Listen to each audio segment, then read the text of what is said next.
ಶಿಕ್ಷಕರಿಂದ 7ನೇ ತರಗತಿ ವಿದ್ಯಾರ್ಥಿಗೆ ಥಳಿತ ಆಗಿತ್ತಲ್ಲ, ಆ ವಿಚಾರಕ್ಕೆ ಸಂಬಂಧಪಟ್ಟಂತೆ ಅಪ್ಡೇಟ್ ಸಿಗ್ತಾ ಇದೆ. ಮನನೊಂದ ವಿದ್ಯಾರ್ಥಿ ಆತ್ಮಹತ್ಯೆಗೆ ಪ್ರಯತ್ನವನ್ನ ಪಟ್ಟಿದ್ದಾರೆ ಅನ್ನುವಂತಹ ಡೀಟೇಲ್ಸ್ ಸಿಗ್ತಾ ಇದೆ.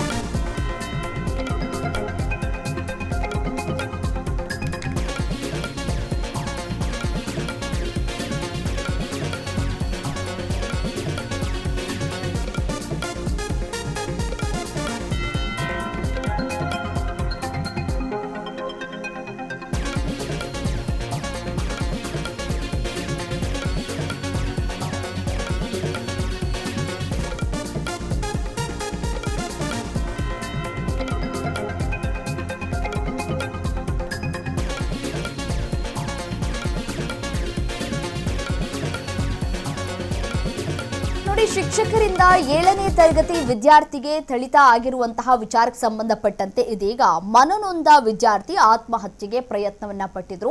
ಬೆಂಗಳೂರಿನ ಸೆಂಟ್ ಫಿಲೋಮಿನಾಸ್ ಶಾಲೆಯ ವಿದ್ಯಾರ್ಥಿ. ಮರಿಯಪ್ಪನಪಾಳ್ಯದಲ್ಲಿ ರೋಸೆಂಟ್ ಫಿಲೋಮಿನಾಸ್ ಶಾಲೆ ಇದೆ. ಈ ಶಾಲೆಯಲ್ಲಿ ಸ್ನೇಹಿತರ ಜೊತೆ ಜಗಳ ಮಾಡಿಕೊಂಡಿದ್ದಂತಹ ವಿದ್ಯಾರ್ಥಿ ಬುದ್ಧಿವಾದ ಹೇಳದೆ ಶಿಕ್ಷಕರಿಂದ ವಿದ್ಯಾರ್ಥಿಗೆ ಥಳಿತವಾಗಿತ್ತು. ಸೊ ವಿದ್ಯಾರ್ಥಿ ಇದೀಗ ಸಾವು ಬದುಕಿನ ನಡುವೆ ಹೋರಾಟವನ್ನ ಕೂಡ ನಡೆಸ್ತಾ ಇದ್ದಾರೆ.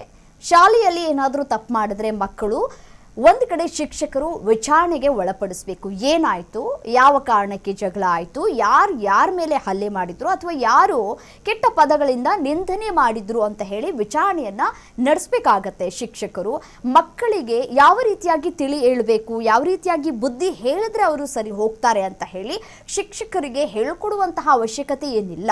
ಯಾಕೆಂತಂದ್ರೆ ಅವ್ರಿಗೇನು ಇಬ್ಬರ ಸ್ಟೂಡೆಂಟ್ಸ್ಗಳು, ಸಾವಿರಾರು ಸ್ಟೂಡೆಂಟ್ಸ್ಗಳನ್ನ ನೋಡಿರ್ತಾರೆ.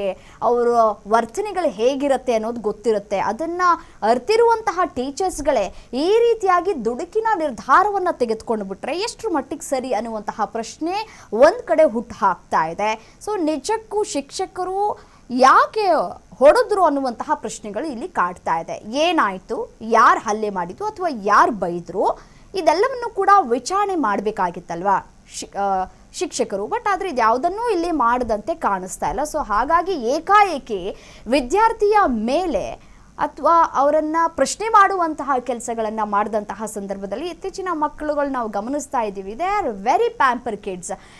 ಪ್ಯಾಂಪರ್ ಕಿಡ್ಸ್ಗಳನ್ನ ನಾವು ಯಾವ ರೀತಿಯಾಗಿ ವಿಚಾರಿಸಬೇಕು, ಏನಾಯಿತು, ಯಾಕಾಯಿತು, ಹೇಗಾಯಿತು, ಯಾರು ಮಾಡಿದ್ದು, ಎಲ್ಲಾಗಿದ್ದು, ಇದೆಲ್ಲವನ್ನು ಕೂಡ ಕೇಳಬೇಕಲ್ವಾ. ಅದು ಶಿಕ್ಷಕರ ಒಂದು ಕರ್ತವ್ಯವೂ ಕೂಡ ಹೌದು. ಬಟ್ ಆದರೆ ಇಲ್ಲಿ ಅದು ಯಾವುದೂ ಆದಂತೆ ಕಾಣಿಸ್ತಾ ಇಲ್ಲ. ಸೊ ಹಾಗಾಗಿ ಈ ವಿಚಾರದಲ್ಲಿ ಮನನೊಂದು ವಿದ್ಯಾರ್ಥಿ ಆತ್ಮಹತ್ಯೆಯನ್ನು ಮಾಡ್ಕೊಳ್ಳೋದಕ್ಕೆ ಪ್ರಯತ್ನವನ್ನ ಪಟ್ಟಿದ್ದಾರೆ.